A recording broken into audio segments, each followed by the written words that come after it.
La siguiente. Muy bien. Para poder comprender lo que es edema, inflamación o ascitis, tenemos que tener dos aspectos importantes. Son los espacios en los cuales se van a mover los líquidos, la sangre, el plasma. Los espacios básicamente son el espacio extracelular y el espacio intracelular.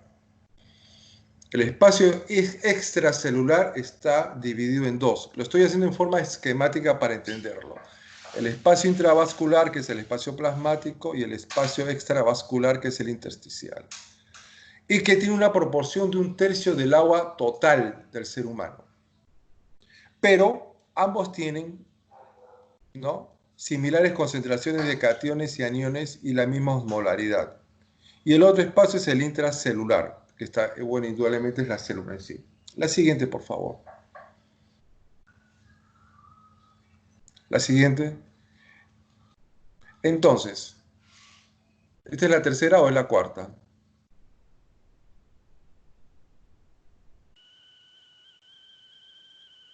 ¿Es la tercera diapositiva?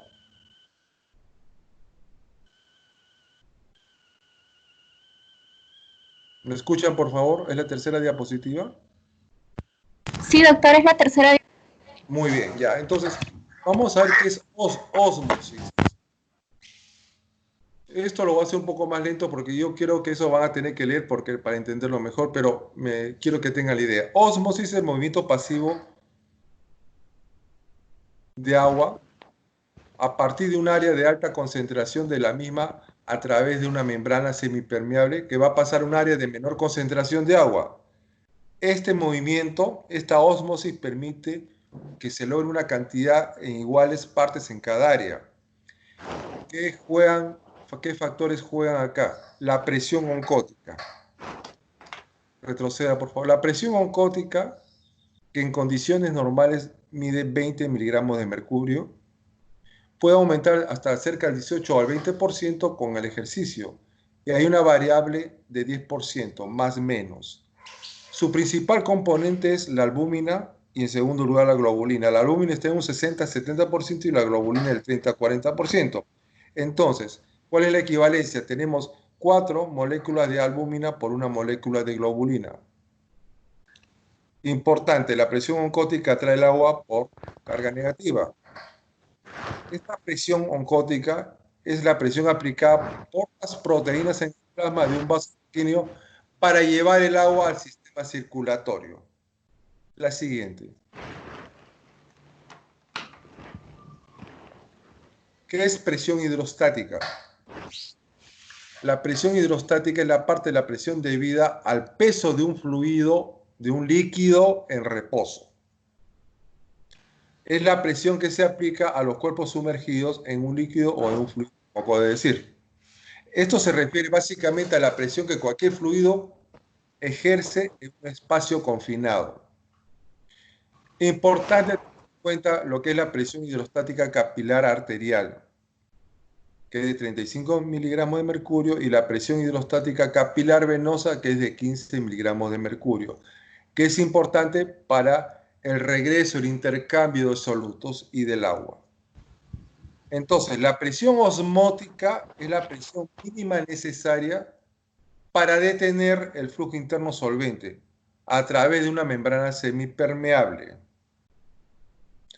Tener en cuenta que la presión osmótica es directamente proporcional a la temperatura y concentración de solutos de la solución. Esto es lo importante, tener en cuenta la presión osmótica. Y la presión oncótica es directamente proporcional al número de coloides en una solución. Esto se va a entender mejor a medida que vayamos avanzando. La siguiente.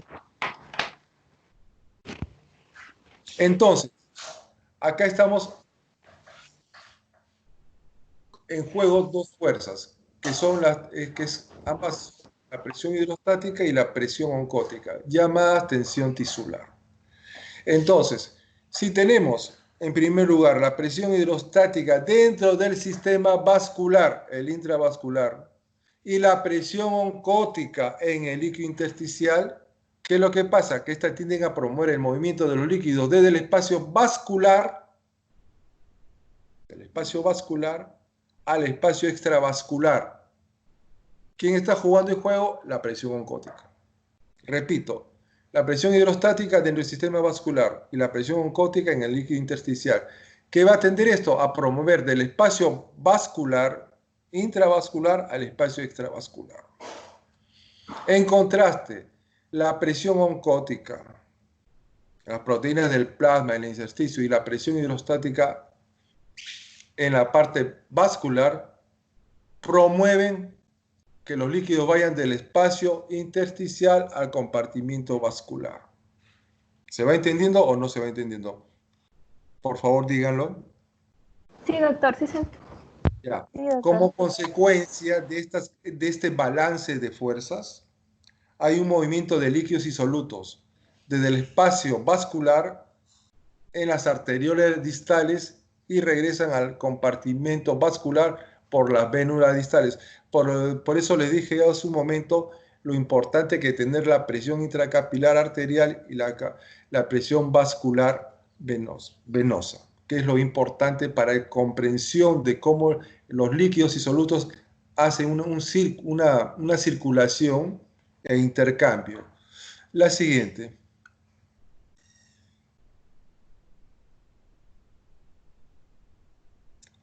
La siguiente, por favor.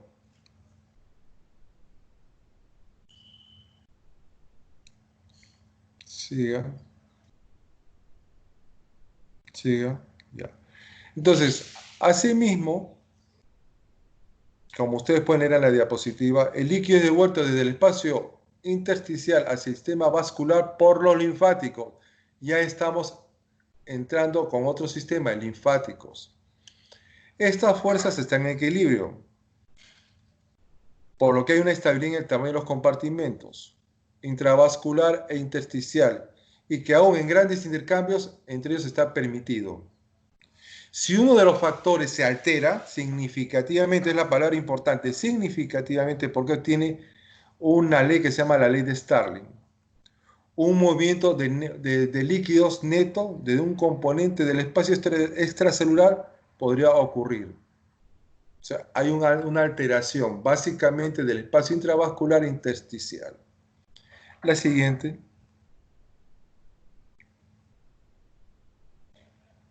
Entonces ahora volvamos a la primera, por favor, si fuera tan amable. A la primera. La primera. Entonces, ahora sí vamos, teniendo estos tips un poco claros, vamos a ver lo que es edema. Entonces, antiguamente llamado hidropesía, dice que es el incremento en el componente extravascular, o sea, entre el espacio intersticial de los líquidos extracelulares, los cuales podrían acumularse varios litros antes de ser evidentes. Tener en cuenta en la patogénesis que un tercio del agua corporal está confinado al espacio extracelular entre el intersticial y vascular. El espacio extravascular, repito, está manejado por el volumen plasmático, espacio intersticial. En las condiciones normales, el volumen plasmático del plasma está compuesto por un 25% del espacio extracelular y el resto es el líquido intersticial. O sea, el volumen plasmático en el espacio extracelular es el 25% y el resto, el 75%, es el líquido intersticial. Los que le dije hace un momento, las fuerzas de Starling. La fuerza de Starling es la que indican hasta qué grado, ¿no?, se puede esto manejar. ¿Hasta qué grado de un porcentaje puede manejarse esto sin que haya alteraciones? Porque no es estrictamente rígido. Por eso que esta ley de Starling regula la disposición de los fluidos en los compartimentos extracelulares, que son el vascular e intersticial. La siguiente, pase al sexto, séptimo. Siga, siga. En la número 7. No, la 7. Exactamente. Entonces, patogenia del edema. Como acabamos de decir, existe un equilibrio entre el intercambio de agua entre el espacio intravascular, intersticial e intracelular, que dependen de la fuerza Starling. El volumen del líquido intersticial, depende en primer lugar de la presión hidrostática de la sangre en la microcirculación. ¿Qué pasa? La hipertensión hidrostática en las venas produce una disminución de fluidos, como ocurre en la trombosis venosa, insuficiencia cardíaca y parálisis. O sea, si la presión hidrostática disminuye en la microcirculación, por eso le dije hace un momento, la presión venosa capilar y la presión capilar arterial. Si estas se alteran, es como que se produce una represa, un dique que detiene, y esto se da aumentando la presión hidrostática y que lleva a una disminución de los fluidos. Tener en cuenta, en segundo lugar, el nivel de proteínas plasmáticas, especialmente la albúmina, que es la que es determinante en la presión oncótica más que la globulina. Cuando hay una hipoalbuminemia, hay una disminución de la presión oncótica. Entonces hay un aniego en toda la circulación. Y esto nos podemos ver nosotros en pacientes con cirrosis. Creo que hay un error cuando se dice cirrosis hepática. No se debe decir cirrosis hepática, se debe decir cirrosis nada más, porque es el único órgano en que se produce cirrosis. Desnutrición y síndrome nefrótico son las causas principales de que haya hipoalbuminemia, por lo tanto, disminución de la presión oncótica. Importante el contenido de sodio en el organismo, porque este es el que también jala el agua. La integridad del drenaje linfático, como le dije hace un momento, es otro factor que entra en juego. Entonces, la inflamación produce edema. La inflamación produce edema debido a la secreción activa de líquido hacia el espacio intersticial y hay un trastorno de la permeabilidad capilar. Las presiones capilares son importantes. La siguiente. Las principales causas de edema, ¿cuáles son? Insuficiencia cardíaca, insuficiencia renal, cirrosis, trombosis venosa, síndrome nefrótico y nefrítico, desnutrición y retención de sodio. La siguiente. Tenemos diferentes tipos de edema. Tenemos, según la extensión, un edema localizado y edema generalizado. El edema localizado se produce en una parte del cuerpo, como se produce cuando una inflamación o hinchazón en los miembros inferiores, como se da una trombosis venosa. El edema generalizado o sistémico es cuando es intenso y provoca hinchazón difusa de todos los tejidos y órganos, especialmente en el tejido celular subcutáneo, y esto se llama anasarca. El edema localizado se debe principalmente a la disminución de la circulación linfática y al aumento de la presión venosa en el segmento afectado o afecto, sea por obstrucción o bloqueo linfático. En el primer caso, por obstrucción o compresión de uno o varios troncos venosos correspondientes a un segmento del cuerpo. Y estos edemas, por lo general, las principales causas son mecánicos, son los edemas mecánicos, porque son por obstrucción. El edema localizado también puede deberse a un aumento de la permeabilidad capilar ilimitada a una sola área o región, o más bien está circunscrita. Y esto por lo general es un edema de tipo inflamatorio o por reacción alérgica, que se llama el famoso edema angioneurótico. La siguiente. Según localización, tenemos lo que es la ascitis, que es el cúmulo de líquido en la cavidad peritoneal o abdominal. Hidrotoras, o llamado también derrame pleural, es cuando se acumula en la cavidad pleural o torácica. Hidropericardio o derrame pericárdico, la acumulación de líquido en la cavidad pericárdica. Hidrocefario se acumula en los ventrículos cerebrales y acá se acumula el líquido cefalorraquídeo. Es la linfedema, acumulación de linfa en el tejido celular subcutáneo por defecto del sistema linfático. El edema de pulmón es la acumulación de líquido trasudado, no es exudado, ojo, trasudado en los pulmones, en el espacio intersticial del parénquima pulmonar, que también puede ocupar el espacio alveolar por un aumento brusco de la presión o por encima, cuando la presión sube por encima de 18 miligramos en los capilares pulmonares. Por eso la importancia que yo le decía de las presiones, saber las presiones. La siguiente.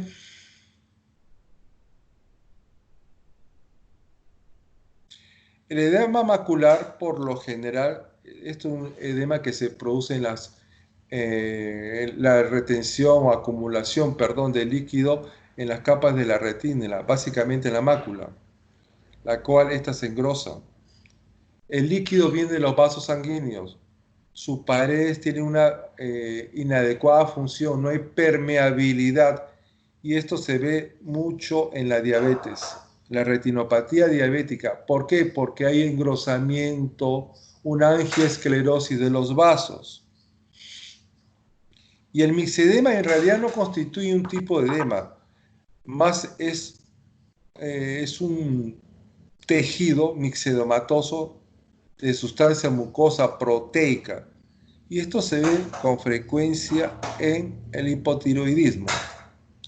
Me olvidé decirles que la importancia cuando hablamos de edema mecánico por obstrucción, cuando hay una operación, por ejemplo, en los miembros inferiores, muchas veces se obstruye el drenaje linfático. Entonces, cuando ustedes ven un paciente que tiene edema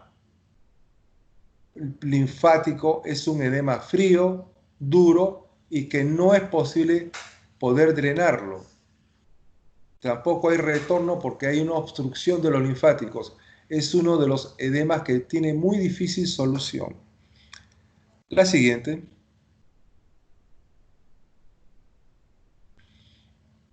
El diagnóstico diferencial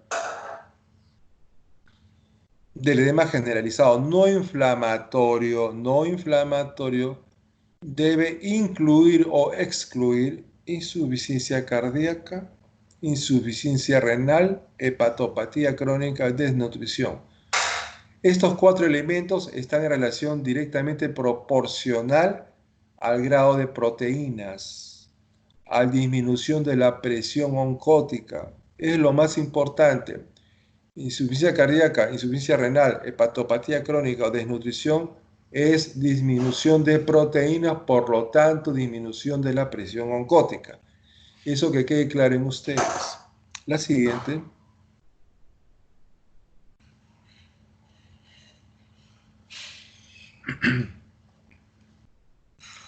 Edema localizado puede ser dado por inflamación, hipersensibilidad y el venoso o linfático.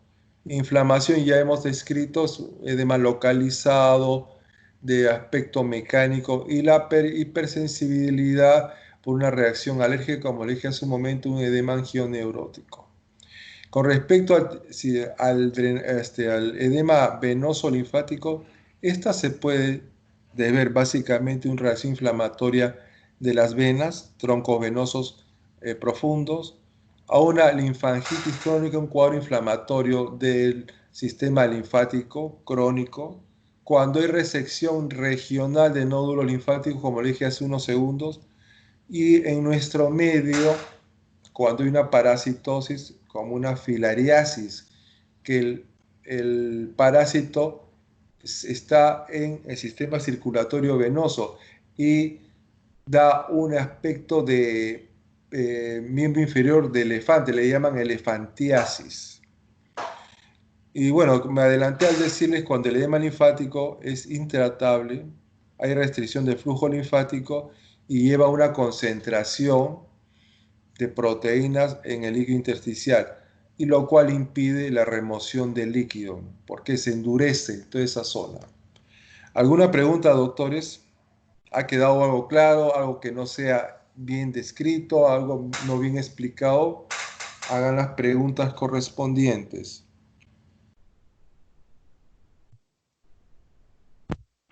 Ya. Cualquiera que haga la pregunta. Doctor, ¿se escucha? Sí, se escucho, Ángelo. Ya, una consulta sobre referente a la clínica. ¿Podemos diferenciar un edema de origen cardíaco, renal o cirrótico? Muy buena la pregunta. En términos generales, ahí viene la clínica.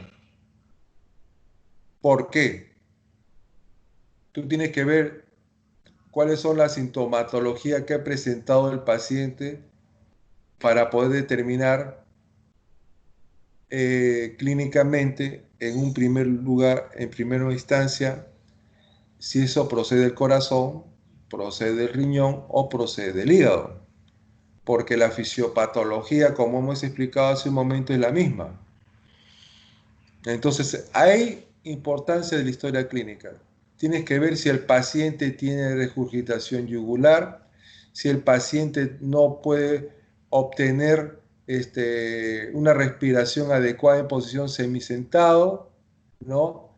Tienes que observar los ruidos cardíacos, auscultarlos. Tienes que ver presión arterial. Si estamos pensando en una insuficiencia cardíaca, tienes que evaluar si el paciente tiene aspecto cianótico. Si en caso de cirrosis, tienes que ver si el paciente tiene un color pálido cetrino, hay circulación colateral en la pared abdominal o en tórax, si hay equimosis, si hay puntos rubíes y si notas balonamiento abdominal en relación a probable ascitis, si hay edema en miembros inferiores, si para paciente tiene un problema de tipo renal, grado de hipertensión, diuresis, ¿no? Disminución de peso, función de la urea creatinina. En pocas palabras, como te dije hace unos segundos, tienes que ver el aspecto importante de la historia clínica.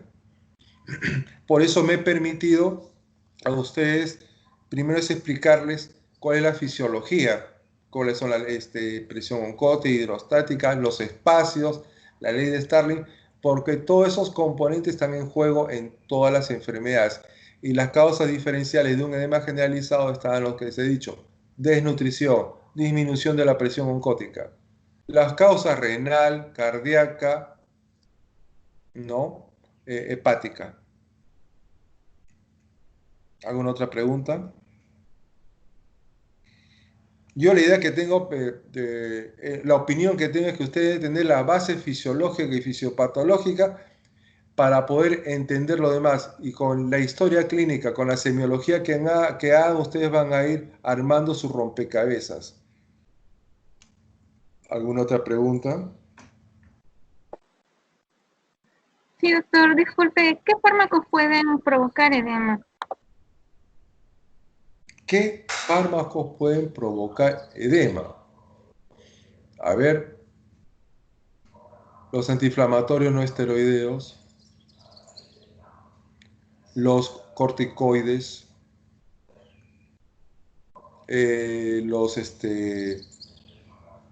algunos quimioterápicos vía oral. ¿Qué más? El uso de anticonceptivos orales o intramusculares. El uso, a ver, déjame recordar uno que sea importante para darles.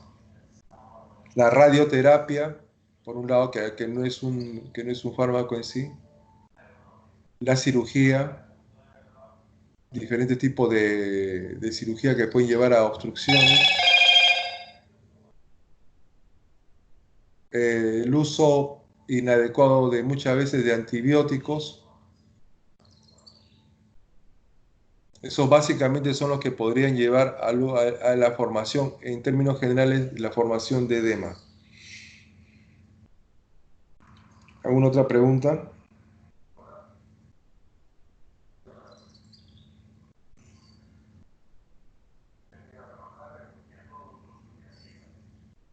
¿Alguna otra pregunta, doctores?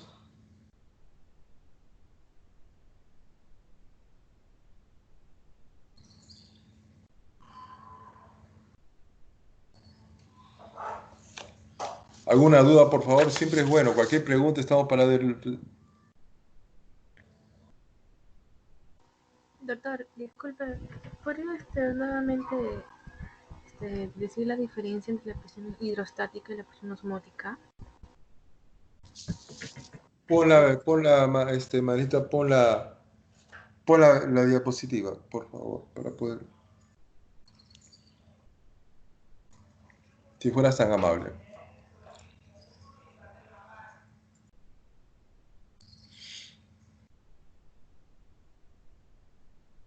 La siguiente. A ver, un poquito, retrocede el anterior. Un ratito retrocede anterior. Los espacios, no, la siguiente. Esa ahí. Mire, usted, básicamente, espacio extracelular, espacio intracelular. El extracelular está formado por ahí, espacio intravascular y espacio intersticial. Pasemos a la siguiente. Preósmosis. Movimiento pasivo del agua a partir de un área de alta concentración, o sea, en un área hay mayor concentración, a través de una membrana semipermeable a un área de mayor concentración, para poder equilibrar, con el fin de equilibrar que en ambos lados de la membrana esté la misma cantidad de agua.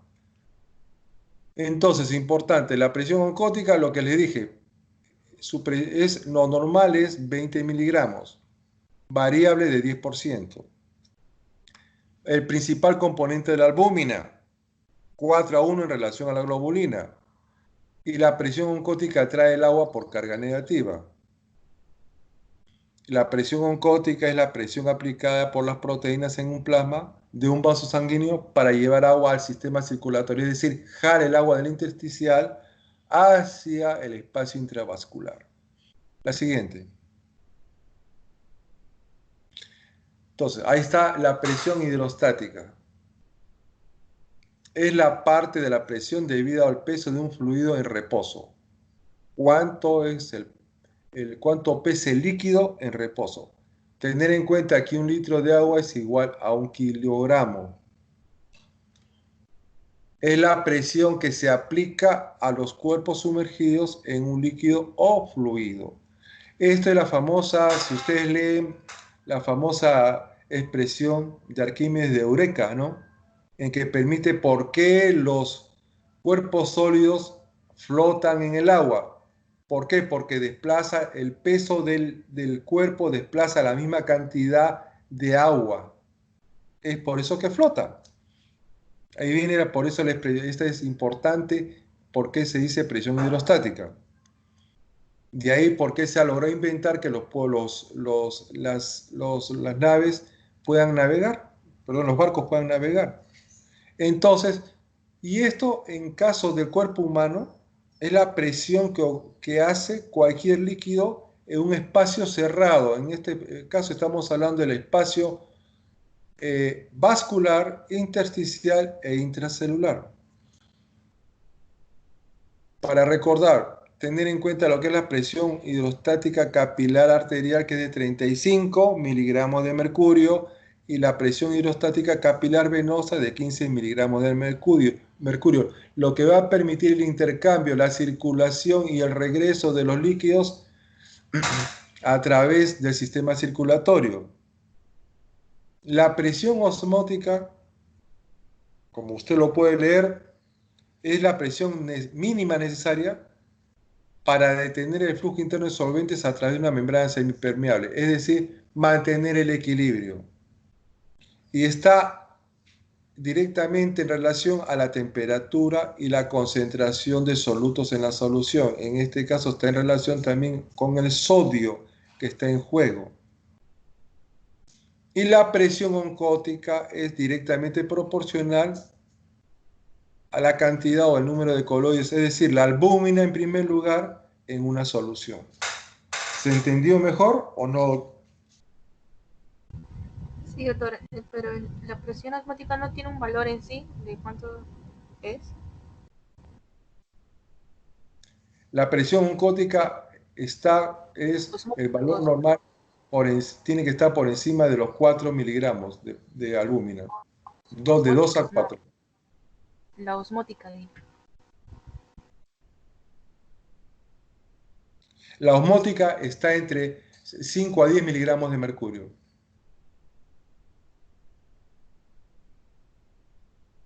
La osmótica, no la oncótica.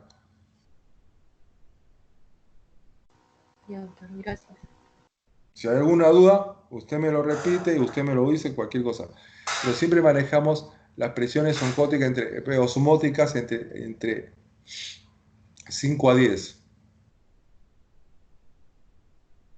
Es el promedio que se maneja. ¿Alguna duda, alguna pregunta? Si hay alguna, por favor me lo dicen.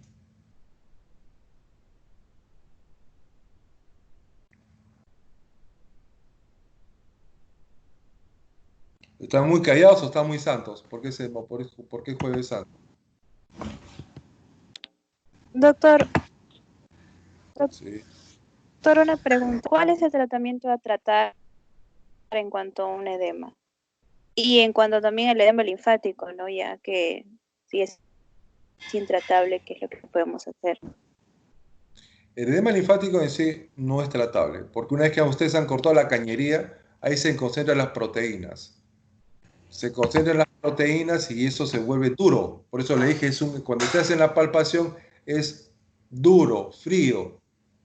Es como una gelatina que se pone. Entonces ya eso no puede ser, tendría que amputar, pues. Es muy difícil de manejo, ¿eh? No hay manejo en sí, claro. Con respecto al edema, el tratamiento del edema, ¿qué tendrían que ustedes que hacer? En primer lugar, tienen que medir nivel de proteínas. Segundo, proteínas en orina 24 horas. Urea, creatinina. Diuresis en 24 horas. ¿No es cierto? Entonces, de una vez hecho esto, tiene que comenzar la restricción de líquidos para que no haya un encharcamiento del espacio intersticial, porque como las presiones están alteradas, encharcamiento del área, del sistema circulatorio. Tienen que disminuir restricción de líquidos. ¿Cómo se hace la restricción de líquidos? Lo dije hace unos segundos, tienen que medir la diuresis 24 horas. Una vez que el paciente tiene una diuresis de 24 horas, suponiendo que tenga una diuresis de 1.200 centímetros cúbicos en 24 horas. El siguiente, 24 horas, tienen que restarle 200 a 250 centímetros cúbicos de líquidos en 24 horas. Ya no le van a dar 1.200, sino le van a dar 1 litro. Eso es por un lado. Medir cómo está el sodio en sangre, cómo está el sodio en orina. Ahí están viendo si hay problema renal, hepático o cardíaco. Eso va a permitir que haya una reabsorción, por un lado. Después comienzan a dar lo que es proteínas. La proteína debe ser en base a la albúmina. Puede ser dada por endovenoso o por la dieta, pero tiene que darse básicamente proteínas. De acuerdo a la evolución del paciente, cuando aumentan las proteínas, eso va a aumentar la presión oncótica. Al subir la presión oncótica, va a jalar agua al espacio intravascular. Al espacio intravascular que va a permitir que el riñón funcione y elimine el excedente. porque es la idea, jalar del espacio intersticial hacia el intravascular el agua, por la presión oncótica, por la albúmina, el plasma que está en la sangre. Tercera línea de tratamiento, el uso de diuréticos. El uso de diuréticos se da con el fin de que aumente el flujo de líquidos, sea eliminado a través de la orina. Eso es lo que se busca. Pero hay un factor importantísimo. La furosemida y ¿cómo se llama el otro? Ahorita lo recuerdo. La furosemida tiene la función de eliminar sodio, agua, pero también tiene la capacidad de botar potasio. Entonces está arrastrando sodio y potasio. El otro elemento, el otro diurético, déjeme recordar un momentito por favor, el otro diurético es lo que permite retener potasio, porque el sodio se puede manejar en vía oral, pero el potasio es muy difícil de manejar y puede llevar a alteraciones sistémicas del ser humano. Espérese un momento. Caramba, ¿cómo se llama este producto? Espironolactona, doctor. Espironolactones, sí, doctor. Espironolactones tiene usted, que lo tenemos en dosis desde 25 hasta 100 miligramos. Entonces, la idea es cómo nosotros combinamos para que el paciente pueda eliminar sodio, el agua y a la vez evitar la retención de potasio. Manejar el potasio en niveles adecuados. Por eso es la combinación. ¿Alguna pregunta? ¿Alguna duda? Doctor, sí, tengo una consulta. Hay edemas que a veces cambian de color. Hay edemas que son rojos, azules. Por ejemplo, si es un edema azul, ¿a qué se puede deber? ¿Cuál sería la causa? A ver, pensemos un poco. El edema azul es porque la sangre está con menor tiempo de flujo, ¿no? Las presiones están alteradas, entonces se hace lento la circulación, como ocurre provocada por la presión hidrostática que ocurre en las varices o trombosis venosa. Al haber un encharcamiento, el intercambio de oxígeno no es el mismo. Entra a jugar la methemoglobina y da ese color cianótico porque no hay intercambio adecuado de oxígeno. El edema rojo, por lo general, es por componente inflamatorio, ¿no? Por un proceso infeccioso donde ya no solamente está ingresando alteración de las proteínas, albúmina o globulina, sino...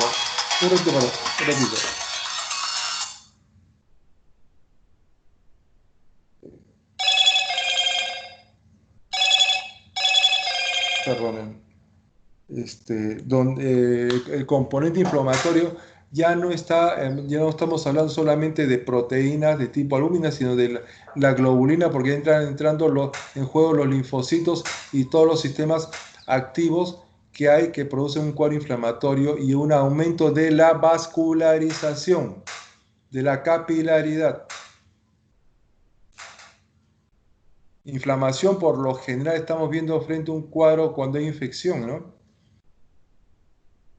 Entonces ya no es solamente la proteína de la albúmina, sino ya hay otros componentes. ¿Alguna otra pregunta?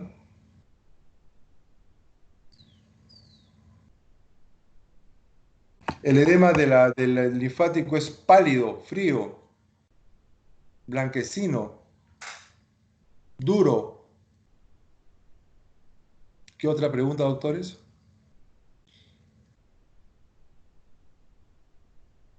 El edema por lo general deja un signo muy importante que ustedes lo pueden hacer evidente, el signo de la fovea, que ustedes a la palpación van a permitir que eso se deprima y queda la pared, la piel, perdón, queda deprimida y queda la huella, el signo de la fovea, signo indiscutible de un proceso de disminución de albúmina o de proteínas.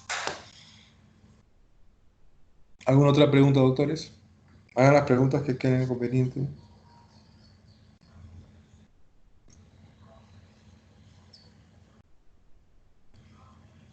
Si me equivoco, tienen todo el derecho a rectificar, por si acaso.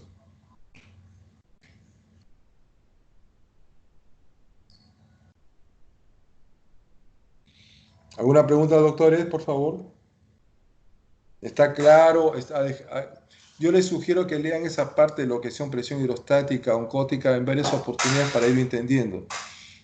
Al comienzo es un poco árido, pero es importantísimo para que nosotros luego manejemos adecuadamente al paciente.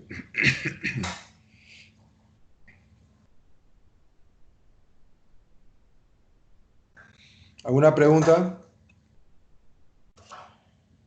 La delegada, Ángela, Miguel, ¿qué preguntas tienen? ¿O ya están bien?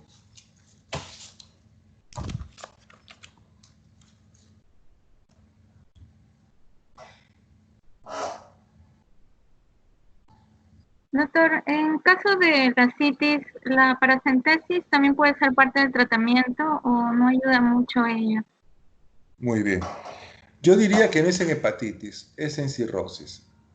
Cirrosis cuando está descompensada o en pacientes donde una evolución crónica, donde ya la presión oncótica está por debajo de los niveles normales y pacientes producen ascitis. No es en hepatitis, sino en ascitis, en cirrosis por lo general. La paracentesis se utiliza como medio para poder, en dos aspectos, aumentar, al retirar líquidos de la cavidad abdominal, se permite bajar la presión que se ejerce sobre los vasos y los riñones. Y a producir esa compresión de la ascitis en los riñones lleva a una insuficiencia renal.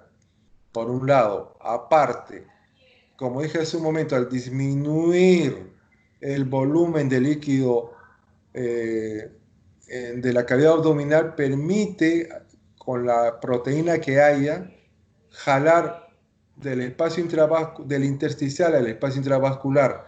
Por eso que a los pacientes, una vez que se le ha retirado o se le está retirando líquido, se le pone plasma o albúmina directamente endovenosa. Con eso está aumentando la presión oncótica y está jalando agua, ¿no? Y a la vez que se hace disminuir la presión sobre la cavidad intraabdominal que está afectando los órganos adyacentes. ¿Alguna otra pregunta?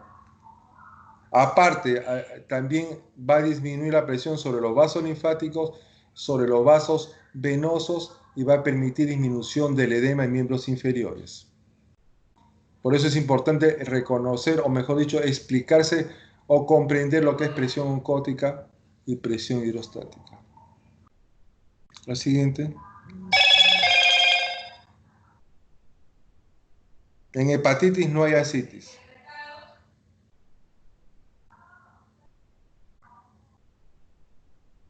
¿Alguna pregunta, doctores?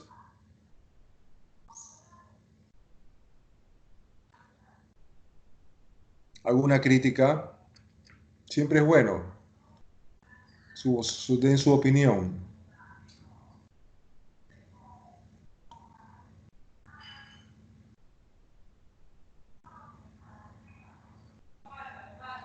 ¿Están callados? ¿Ya se aburrieron? ¿Aló? Acá estamos. Están quemando cerebro.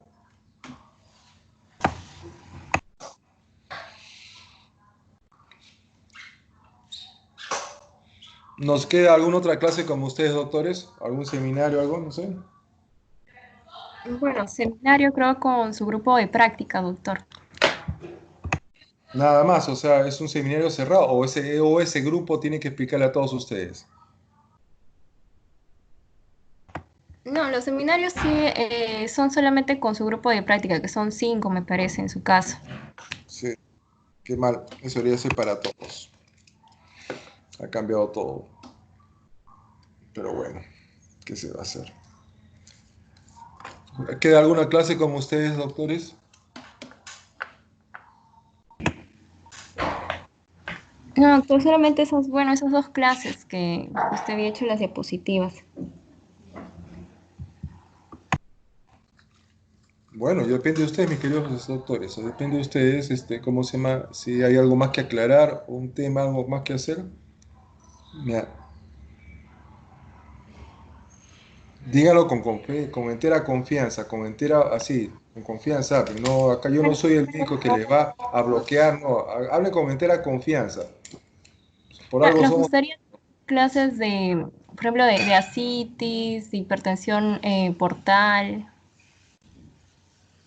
de semiología del hígado. A ver, podemos dar la clase entonces tenemos hablando de cirrosis. Sería dar una clase de cirrosis para poder explicar lo que es ascitis. Bueno, ascitis está explicado en esto, ¿no? E hipertensión portal. Yo creo que todo esto se va a explicar con una clase de cirrosis. Es cuestión de que Sí, ustedes se pongan de acuerdo para poder ver cuándo la podemos hacer. Porque sí. eso depende de ustedes. O sea, yo, no sé, yo estoy apoyando en lo posible. Yo no tengo contrato con la universidad, se lo estoy dando porque creo que deben ustedes hacer algo, ¿no? No me gusta abandonar a la gente. Si la clase les parece mala, díganmela y punto, ¿no? Pero si ayuden en algo, con gusto, ¿no? Sí, doctor, sí, nos Ah, gustaría tener esa clase ustedes, de cirrosis. si a ustedes les parece bien, si la explicación ha sido buena o ha sido mala, si se ha entendido, no sé, quiero que digan eso, ¿ah? Yo no lo hago por patería, ni mucho menos lo hago para ver si yo mejoro también. O debo cambiar. No, sí, doctor, está bien. Sí, más bien, muchas gracias por apoyarnos y quisiéramos tener esta clase de cirrosis con usted. No sé si podría ser el día sábado. El día sábado no creo. El día sábado no creo que pueda hacerlo. Podría ser el lunes. El lunes. Ya, está bien, doctor. El lunes a la misma hora, sí, a las 10 de la mañana. Ya, si ustedes se ponen de acuerdo, porque estén todos, pues, porque no es cuestión de hacerlo a uno o Sí. dos, sino si quieren la clase, a todos. Uno se esté esforzando por algo, ¿no? Chicos, ¿están libres a las 10 el lunes a las 10 de la mañana? Hablen, por favor. Sí, doctor. Sí, doctor, los lunes no salimos.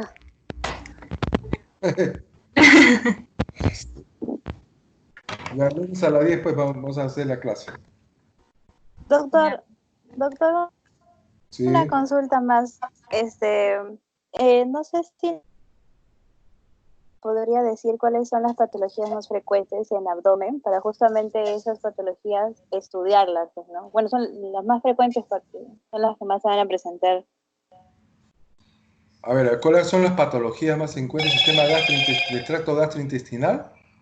Sí, doctor. Y bueno, los anexos también, ¿no? Hígado, más, que ya Miren, en se primer explicó. lugar, ya, lo que ustedes deben de leer, estudiar, y que es lo más frecuente que van a encontrar, es gastritis y dispepsia, síndrome ulceroso.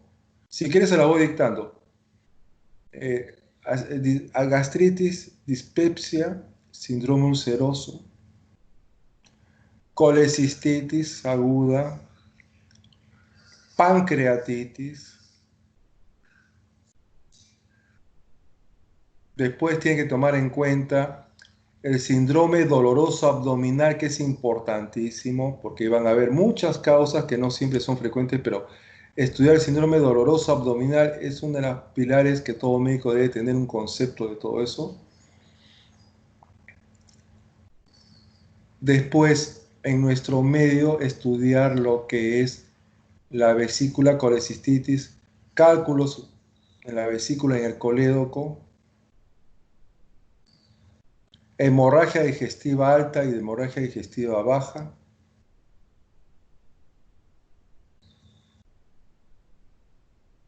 tener muy presente lo que es cáncer gástrico y cáncer de colon.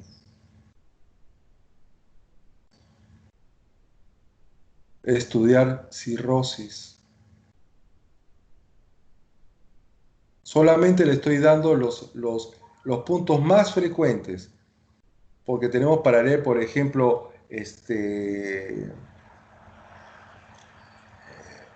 colitis ulcerativa no ulcerosa, ¿no? Linfomas, pancreatitis crónica, cáncer de páncreas, adenomas, tanto de colon como de estómago. Y otra que va a ser muy frecuente en nuestro medio, que nosotros lo vamos, que se ve a diario y que lo deben manejar en primer lugar, son los problemas anorrectales. En primer lugar, las hemorroides, fístulas, fisuras y fístulas. Creo que con esos títulos hemos abarcado bastante, básicamente lo más frecuente, lo de mayor incidencia que se presenta en la patología gastrointestinal. Es lo más frecuente. Yo creo que ustedes como médicos, por el momento que están estudiando la parte general, deben tener un criterio más o menos integral de todos esos temas.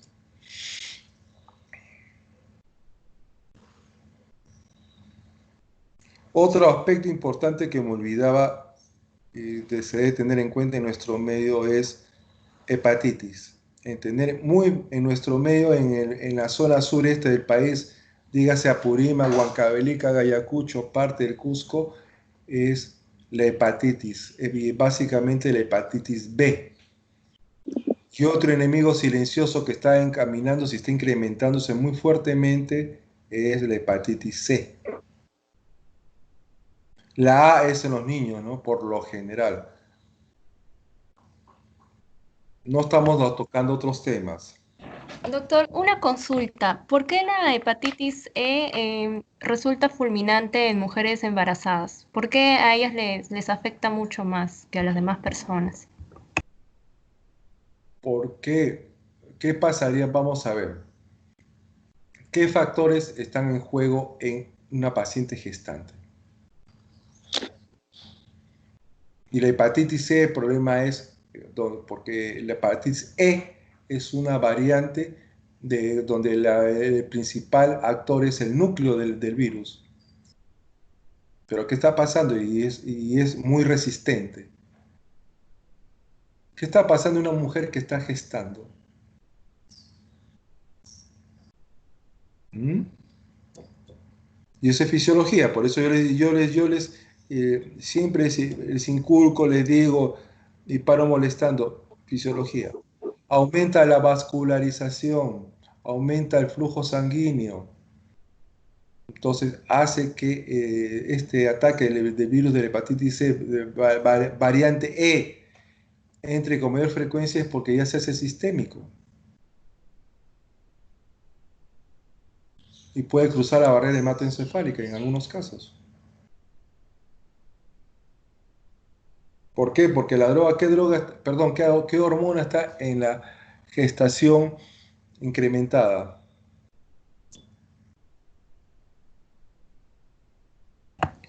La progesterona, doctor. Ah, muy bien, pues entonces la progesterona, ¿qué hace? Aumenta la circulación, ¿no? Es el asunto de la hepatitis E. Siendo la más letal hepatitis D.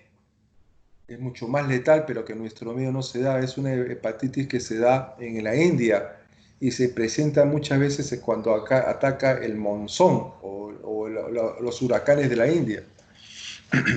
La hepatitis delta es mortal, altamente letal. Pero siendo la más silenciosa, la hepatitis C, porque no da muchas veces síntomas, y la hepatitis B, que llevan a la cronicidad. ¿Por qué? La hepatitis B y C llevan a la cronicidad que puede derivar en cirrosis, y entre 15 a 20 años puede llevar al cáncer, al hepatocarcinoma o al cáncer del hígado. Es por eso que la importancia fundamental para el tratamiento de estas dos entidades virales, ¿no? Que actualmente se está manejando mucho mejor con los retrovirus, interferones, que están logrando eliminar, curar al paciente con hepatitis B o hepatitis C. Hay algunos pacientes que tienen ambos hepatitis, entonces el peligro es mayor.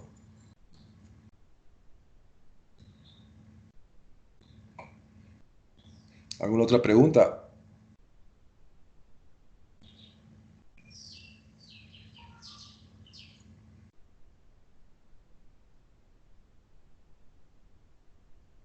¿Alguna otra pregunta, doctores?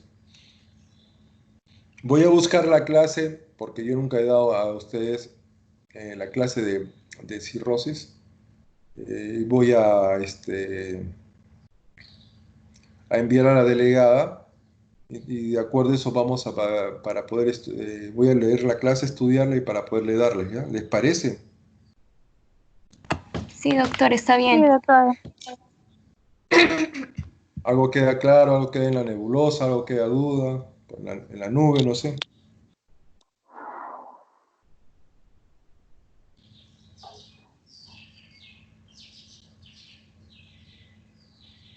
Entonces, muchachos, por favor, les sugiero que lean otra vez esta clase, la lean para poder entender todas estas cositas, que a veces se hace un poco pesado. Y de todas maneras nos estamos comunicando pues, para ver lo de lunes, la clase de cirrosis a las 10, ¿les parece?